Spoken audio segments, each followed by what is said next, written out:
Kaka weche chalo nyako Ramogi. Yorruok nomuoch e od bura mar kaunti ma Busia kama kuom MCAs nobare adhong' mbele spika margi Fredrick Odilo bang' pogruok betie ewi lipot mar kwedo ndiko jotich jogo matayo tije mag kaunti kod jolupgi bad migepe mopogore opogore mag kaunti ma Busia. Lipotno nochwal gi MCA ma Buhayo North Gadi Jaka e nyim komiti mar jotich e od bura mar kaunti ma Busia. Jaka wacho ni chenro duto mar ndiko jota tije kod jolupgi nopong' kod mibadhi. Kuom mano owinjo teng' lwetgi mogo mondo mi gavana mar kaunti ma Busia Apollo Tuma ochak chenrono manyien kaluwore gi dwaro mar chik.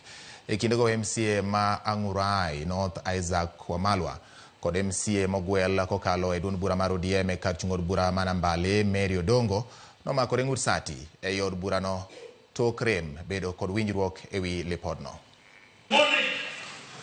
Equivalent to what Marana did to nullify, Mr. Speaker, to nullify because the process was hard irregularities, Mr. Speaker. When recruiting directors and deputy directors, and the committee therefore invokes the provisions of Section 58 of the County Government Act and recommends that all members of County Public Service Board be removed from office.